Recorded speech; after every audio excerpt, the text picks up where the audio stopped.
राजगढ़ केंद्रीय विद्यालय के विद्यार्थियों का करियर निर्माण संबंधी मार्गदर्शन किया गया। ऑस्ट्रेलिया में कार्यरत केंद्रीय विद्यालय के छात्र ने विद्यार्थियों को संबोधित किया। केंद्रीय विद्यालय राजगढ़ की 2007 बैच के छात्र रहे कनिष्ठ सिंह राठौर, जो कि वर्तमान में ऑस्ट्रेलिया में कार्यरत है। विद्यार्थियों को संबोधित करते हुए बताया कि विद्यार्थी केवल चिकित्सा, इंजीनियरिंग एवं प्रबंधन के क्षेत्र पर ही ध्यान केंद्रित नहीं करें। आज करियर निर्माण के क्षेत्र में विदेशों में भी अनेक प्रकार के विकल्प खुले हुए हैं, जिनमें विद्यार्थी कठिन परिश्रम के द्वारा तथा अपनी रुचि के किसी भी क्षेत्र को चुनते हुए उसी क्षेत्र में एकाग्र होकर लक्ष्य निर्धारित करके श्रेष्ठ भविष्य का निर्माण कर सकते हैं। इसके लिए विद्यार्थियों का अंग्रेजी भाषा पर भी अच्छा अधिकार होना चाहिए। नियमित रूप से अपना ज्ञान वर्धन करके आसानी से अंग्रेजी भाषा बोलने में दक्षता हासिल की जा सकती है। पॉपुलेशन है, उनको इंफ्रास्ट्रक्चर मिले, पानी मिले, वो सब चीज़ें के बारे में फिर मैंने पढ़ाई की। उसके बाद में मैं जर्मनी गया, क्योंकि मुझे लगा, जैसे आपने बोला कि प्लानिंग में मुझे जिस एरिया में मास्टर्स करना था या स्पेशलाइज करना था इन्वायरमेंट के एरिया में, वहाँ पे एजुकेशनल अपॉर्चुनिटीज़ कम थी। तो उसके लिए मैं जर्मनी गया। मैंने वहाँ पे 2 साल MBA किया इन इन्वायरमेंटल मैनेजमेंट। तो मैंने अपना फोकस किया कि कैसे सस्टेनेबिलिटी और इन्वायरमेंटल फोकस, रिन्यूएबल एनर्जी, इन तरीके की चीज़ों को भी इंटीग्रेट कर सकते हैं प्लानिंग में, और उसको फिर आप अप्लाई कर सकते हैं सिटीज़ में। उसके बाद मैंने पिछले 7 सालों से मैं अभी ऑस्ट्रिया में हूँ, वियना में, और मैं वहाँ पे UN एजेंसी है यूनिडो, काफ़ी लोगों ने सुना होगा, आपने पढ़ा भी होगा, संयुक्त राष्ट्र एक यूनाइटेड नेशंस। सुना है? किस किस ने सुना है यूनाइटेड नेशंस के बारे में? कौन कौन जानता है यूनाइटेड नेशंस क्या है? आपने सुना है? किसी ने सुना है? सुना है। क्या है यूनाइटेड नेशंस? कौन सी कंट्री आती है? संयुक्त राष्ट्र संघ। वर्ल्ड वॉर सेकंड में कुछ यूनाइटेड नेशंस की वर्ल्ड वॉर हुई थी, तो उससे रिलेटेड याद है सर? जी, तो उसके बाद फॉर्म हुआ था लीग ऑफ नेशंस करके। तो यूनाइटेड नेशंस एक, या संयुक्त राष्ट्र बोलते हैं, एक पूरी I think right now 193 countries से मिलके बना हुआ एक ऑर्गेनाइजेशन बोल सकते हैं आप। नॉन प्रॉफिट ऑर्गेनाइजेशन है, इंटरनेशनल ऑर्गेनाइजेशन है, और इसका हेडक्वार्टर न्यूयॉर्क में है, बट इसकी अराउंड 13 या 16 एजेंसीज हैं जो अलग अलग एरिया में काम करती हैं। यूनेस्को है, आपने सुना होगा, काफ़ी इंडिया में भी प्रोजेक्ट्स हैं। वो educational, scientific and cultural organisation है। यूनिडो जो इसमें मैं काम करता हूँ, वो इंडस्ट्रियल डेवलपमेंट पे फोकस है। UN हैबिटेट है, वो ये अपने शहर को ऐसे बढ़ाते हैं, इन सब पे काम करती है। तो काफ़ी UN एजेंसीज हैं, और हम सब फिर बेसिकली ये सब जो सारे देश हैं, इंडिया भी उसका मेंबर है ऑफ कोर्स, ये फिर सारे देश वहाँ पे मिलते हैं, हमारी कॉन्फ्रेंस होती है, वहाँ पे आप इंटरनेशनल बेस्ट प्रैक्टिसेस शेयर करते हैं एक दूसरे से। आप काफ़ी, आपने सुना होगा जब मोदी जी जाते हैं बाहर न्यूयॉर्क, वहाँ पे उन्होंने भाषण दिया, बताया कि हमारे इंडिया ने क्या क्या चीज़ों में प्रोग्रेस किया। अभी उन्होंने रिसेंटली सितंबर में बात की थी, तो वहाँ पे उन्होंने बताया कि हम सोलर एनर्जी में वर्ल्ड लीडर बन गए हैं, काफ़ी हमारा कैपेसिटी बढ़ गई है, और अपनी आप प्रायोरिटीज शेयर करते हैं दुनिया के सामने कि हम इंडिया जो है वो आगे क्या चाहता है करना। तो वहाँ पे आप काफ़ी कुछ सीखने को मिलता है, काफ़ी आप एक दूसरे से बात करते हैं। तो अभी मैं वहाँ पे 7 साल से काम कर रहा हूँ। मैं पार्टनरशिप्स एक्सपर्ट हूँ। तो मैं नॉर्मली जो अलग अलग शहरों या देशों के बीच में पार्टनरशिप्स होती है अलग अलग प्रोजेक्ट्स के लिए, जैसे मेंटल हेल्थ तथा गीत कंस्ट्रक्शन कंपनी से जुड़ी केंद्रीय विद्यालय की पूर्व छात्रा कणिका सिंह राठौर ने छात्रों को संबोधित करते हुए बताया कि उन्होंने उस समय केंद्रीय विद्यालय में अध्ययन किया जब एडवांस टेक्नोलॉजी उपलब्ध नहीं थी। आज विद्यार्थी केंद्रीय विद्यालय की डिजिटल प्रयोगशाला, स्मार्ट कक्षाओं तथा YouTube एवं ऑनलाइन शिक्षा माध्यमों से सकारात्मक लाभ उठाते हुए निरंतर अभ्यास करके अनेक क्षेत्रों में अपना करियर निर्माण कर सकते हैं।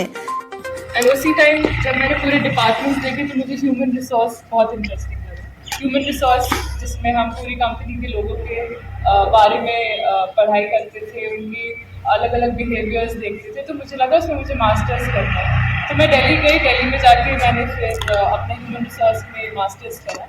उसके बाद मैंने महिंद्रा एंड महिंद्रा के साथ काम किया, डेल कंपनी के साथ काम किया। उसके बाद मेरी शादी हुई, एंड शादी के बाद मैं भोपाल आई। भोपाल में आके मेरे पास बहुत स्कोप नहीं था, कॉर्पोरेट कल्चर है नहीं, बहुत सारी कंपनीज नहीं थी, बट मुझे हमेशा से पता चल गया था कि obviously I wanted to do something, और किसी ना किसी चीज़ में एंगेज रहना है। बट एजुकेशन हमेशा से मेरा इंटरेस्ट का एरिया था, क्योंकि मेरी मम्मी भी प्रोफेसर है एंड हाँ बचपन से ही बहुत लगता था कि नहीं पढ़ाई करनी है, कुछ नया सीखना है। एंड उसके बाद फाइनली मैंने अभी करंटली मैं बिजनेस वुमन हूँ, मैं रेंटल अपार्टमेंट्स देखती हूँ और साथ ही में मैं एक एजुकेशनल कंपनी है ऑरेंज आउट परसेप्ट्स, उनके साथ काम करती हूँ। हम लोग उसमें सिलेबस बनाते हैं जिसमें मेंटल हेल्थ के बारे में बहुत ज़्यादा एजुकेट करते हैं स्टूडेंट्स को, हर एज ग्रुप के लिए, बचपन से लेके 65 ईयर्स तक लोगों को हम अलग अलग टेक्निक सिखाते हैं जिसमें फोकस मैनेजमेंट, कंसंट्रेशन, एंजाइटी वगैरह। तो करंट एजुकेशन सिस्टम को देखते हुए मैं जो रिकमेंडेशन देती हूँ स्टूडेंट्स को और आप लोगों को भी, which might help, is to understand your self. आपको पहले अपने इंटरेस्ट के बारे में जानना बहुत ज़रूरी है, जो कि आप कर सकते हो बिकॉज यू हैव टेक्नोलॉजी, आपके पास रिसोर्सेज हैं, आपके पास अच्छे अच्छे मेंटर्स हैं जिसके लिए आपको वर्चुअली किसी से भी आप कहीं पे भी जाके कनेक्ट कर सकते हैं, उनके बारे में पूछ सकते हैं, आपको पूरा पाथवे मिल जाएगा। अगर आपका फॉर एग्जांपल डिज़ाइनिंग में इंटरेस्ट है ना, तो उसके बाद आपको लगता है कि मुझे बड़े होकर डिज़ाइनर बनना है, तो मुझे क्या करना पड़ेगा, तो आपको उसके लिए बेबी स्टेप्स अभी से लेना मतलब ज़्यादा प्रेफरेबल रहेगा या आपके लिए अच्छा रहेगा। और दूसरा ये कि जब हम छोटे होते हैं हमको पढ़ाई के लिए ऐसा लगता है कि जितने ज़्यादा घंटे हम बैठेंगे उतना ज़्यादा पढ़ पाएंगे, और वो बहुत चैलेंज सबको लगता है कि यार मैं 3 घंटे का टाइम लेता हूँ, 15 मिनट का ब्रेक होगा बीच में, एक सब्जेक्ट 2 घंटा पढ़ूंगा, एक सब्जेक्ट ऐसे। उसकी जगह हम जो टेक्निक स्टूडेंट्स को भी रेकमेंड करते हैं कि हमारा जो दिमाग होता है उसकी रिटेंशन कैपेसिटी 45 मिनट्स की होती है, जिसमें आपको सबसे ज़्यादा ग्रास्प करता है आपका ब्रेन। तो फर्स्ट स्टेप ये रहती है कि कोई भी सब्जेक्ट हो आपके इंटरेस्ट का, जो भी एग्जाम के लिए भी पढ़ना है, 45 मिनट्स फ़ोन साइड में रख के साइलेंट करके, एक वॉल होनी चाहिए आपकी स्टडी टेबल के सामने, वहाँ जाके बैठो, जितने भी टॉपिक्स है उसको डिवाइड करके 45 मिनट्स पढ़ो, आराम से उठ के 20 मिनट 30 मिनट का ब्रेक लो and then move on to the next. उससे क्या होता है केंद्रीय विद्यालय के छात्र कनिष्ठ सिंह राठौर की रशियन पत्नी सोफी ने भी अंग्रेजी भाषा में विद्यार्थियों को संबोधित करते हुए बताया कि भारतीय स्वभाव से सरल, बेहद बुद्धिमान और कठिन परिश्रम करने वाले होते हैं। साथ ही वसुदेव कुटुंबकम की भावना और भारतीय संस्कृति व संस्कार से आकर्षित एवं प्रभावित होकर ही उन्होंने भारती को अपना जीवन साथी चुना। कुछ ही क्षणों में केंद्रीय विद्यालय के छात्रों ने इंटरैक्शन करते हुए सोफी ने उन्हें उज्जवल भविष्य की शुभकामनाएं प्रदान की और सभी विद्यार्थियों व स्टाफ के साथ फोटोग्राफ्स लिए। प्राचार्य ने ऑस्ट्रेलिया से आए पूर्व छात्र कनिष्ठ सिंह, भोपाल से आई पूर्व छात्रा कनिष्का एवं रशियन नागरिक सोफी का आभार प्रकट करते हुए विद्यार्थियों के करियर संबंधी मार्गदर्शन के लिए भविष्य में भी समय समय पर विभिन्न माध्यमों से विद्यार्थियों से जुड़े रहने का आग्रह किया, जिसे उन्होंने तत्काल स्वीकार कर लिया और भविष्य में भी विद्यालय आने एवं सब प्रकार से विद्यार्थियों को सहयोग करने के लिए आश्वासन दिया। society experience because abroad I'm also foreigner, and what do we know about Indians? We know that you are extremely intelligent, the whole world knows, that you're extremely hardworking, and that you have a lot of gold on you. This is like can be a lot of things. And when I met my husband, I already knew something about this, so I was not surprised when in his work, he deal with president level issue. So it must be he knows better than them. But what I knew that you have extremely spicy food and I need a lot of water to This can be challenged when you live in abroad because they have different taste, and I'm trying to learn something, but you're cooking that my husband doesn't know. I'm saying homesick because that food might be tasteless. And knowing all of your this hard work and how you are studying, when I knew about your school system, you have 12 grades and most of world, and we had only 10, 11, and how really challenging competition you have.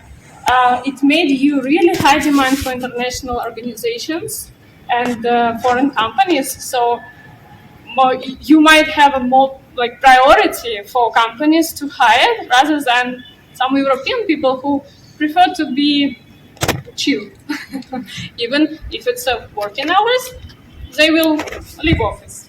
Indians works like and reach their high goals and would position much more faster than locals. That's why I'm really hope that every one of you will find your place in the world, and I'm sure that you will bring a huge impact to India and the whole world.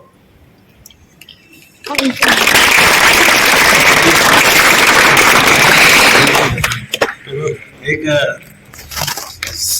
पहले तो हमारे बीच में mister Kanishk and Karnika and Sophie है ना, we oblige and I thankful to you all.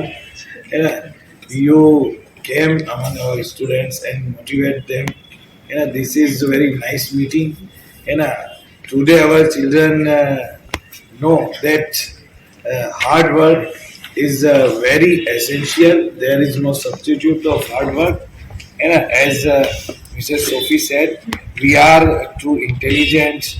Nation today 24 के लिए मध्य प्रदेश राजगढ़ से विजय कुमार सोनी की रिपोर्ट।